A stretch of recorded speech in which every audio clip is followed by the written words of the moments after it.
Dear students of 9th class, आज हमारा second lecture है। बायोडाइवर्सिटी यूनिट चल रहा था। कल हमने बायोडाइवर्सिटी का इंट्रोडक्शन किया था और साथ में हमने बायोडाइवर्सिटी की डेफिनेशन भी पढ़ी थी और ये भी मेंशन किया था कि बायोडाइवर्सिटी के जो मेजर 2 ग्रुप्स हैं, 2 बड़े ग्रुप, प्लांट्स और एनिमल्स, उनकी बायोडाइवर्सिटी का डिपेंडेंस किन फीचर्स या किन फैक्टर पर होता है वो भी हमने लास्ट टॉपिक के अंदर डिस्कस किए थे।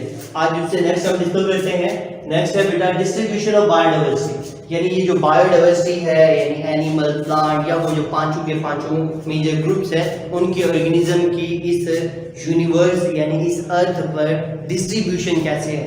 तो उन्होंने मेंशन किया है biodiversity is not evenly distributed on earth, यानी वो कहते हैं बायोडाइवर्सिटी की जो डिस्ट्रीब्यूशन है ज़मीन पर इक्वल नहीं है, यानी ज़मीन के तमाम एरियाज के अंदर एक जैसी यकसा नहीं है बल्कि उनके अंदर बहुत सारा डिफरेंस है।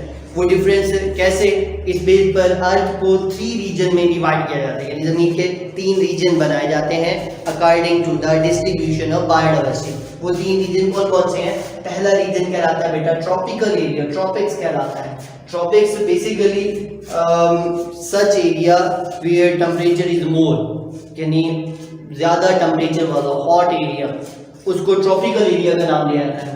अब ट्रॉपिकल एरिया जो होता है it is such area of अर्थ, ये अर्थ का एक ऐसा एरिया होता है which is richest in biodiversity. ये ट्रॉपिक जो है that is richest in biodiversity, ये बायोडाइवर्सिटी के एतबार से सबसे रिचेस्ट होता है, यानी यहाँ पे सबसे ज़्यादा जानदारों की स्पीशीज एग्जिस्ट कर रही होती हैं।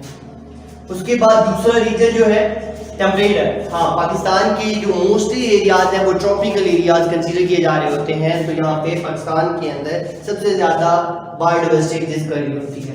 दूसरे नंबर पर टेम्परेट एरिया आ जाता है, टेम्परेट रीजन कहलाता है। टेम्परेट रीजन कौन सा होता है? It is such area of earth where also many organism species are existing, यानी यहाँ पे टेम्परेट के अंदर भी मैनी स्पीशीज आर प्रेजेंट, बहुत सारी स्पीशीज टेम्परेट के अंदर भी मौजूद, यानी यहाँ पे टेम्परेचर ना तो ज़्यादा हायर होता है ना ही टेम्परेचर ज़्यादा लोअर होता है, यानी कोस्टल एरियाज जैसे होते हैं वो टेम्परेट रीजन कहला रहा होता है। तो उन एरियाज के अंदर बायोडाइवर्सिटी मैनी एग्जिस्ट कर रही होती है, मतलब ट्रॉपिक से तो कम होती है लेकिन फिर भी मैनी स्पीशीज एग्जिस्ट कर रहे होते हैं टेम्परेट एरिया के अंदर।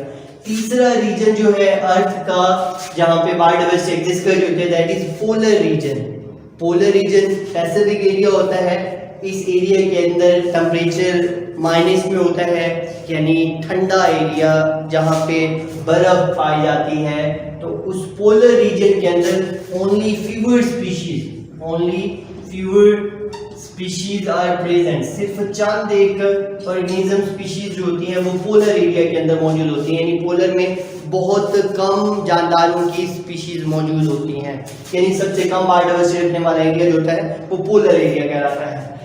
उसके बाद नेक्स्ट हमने मेंशन की है बेटा करंट बायोडाइवर्सिटी, यानी मौजूदा ये जो आजकल जो बायोडाइवर्सिटी इस ज़मीन पर मौजूद है ये कब से है। तो उन्होंने कहा कि ये जो biodiversity present today on earth that is the result of 4 billion years ago evolution, यानी 4 बिलियन साल पहले जो एवोल्यूशन का प्रोसेस, इर्तिका का जो प्रोसेस टेक प्लेस हुआ था 4 बिलियन साल पहले, जो इर्तिकाई मरहला पेश आया था उसके नतीजे में जो जानदारों की स्पीशीज मौजूद थी उनके अंदर मरहलावार एवोल्यूशनरी प्रोसेस के नतीजे में आज जानदार मौजूद हैं। मतलब यानी जो करंट जानदार है ये सारे एज इट इज नहीं है, अकॉर्डिंग टू बायोलॉजी ये एवोल्यूशनरी प्रोसेस से है, स्टेप बाय स्टेप मराइल के प्रोसेस से वजूद में आए हैं। तो लेकिन उसके बावजूद भी वो कहते हैं पहला जानदार इस दुनिया में कब आया था इसके बारे में लिमिटेड एविडेंसेस है, ज़्यादा एविडेंसेस नहीं है, यानी इनकी करंट डेट के बारे में पता नहीं है, लेकिन एक कुछ साइंसदानों के सजेशन के मुताबिक कुछ लिमिटेड एविडेंसेस मिले हैं अबाउट 6 मिलियन ईयर्स अगो, तकरीबन 600 मिलियन साल पहले। वो कहते हैं द फर्स्ट लाइफ पहली जो लाइफ थी दैट कंसिस्टेड ऑन बैक्टीरिया, वो बैक्टीरिया और bacteria like unicellular organism, bacteria यानी प्रोकैरियोट्स और प्रोकैरियोट जैसे और जो यूनिसेलुलर जानदार हैं उनसे जिंदगी का आगाज हुआ था, यानी जिंदगी का आगाज छोटे जानदारों से हुआ था, यूनिसेलुलर से हुआ था।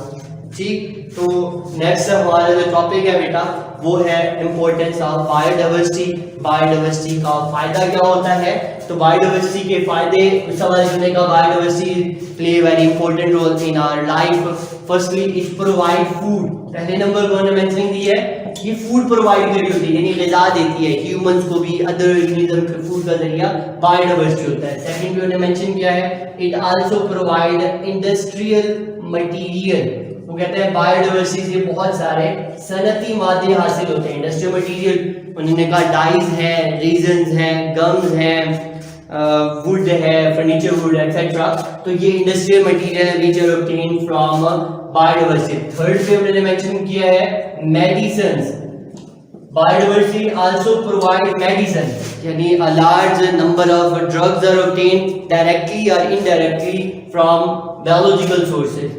चौथे नंबर पर उन्होंने कहा it also maintain ecosystem, biodiversity की बेस पर हमारा इकोसिस्टम जो होता है ये मेंटेन रहता है।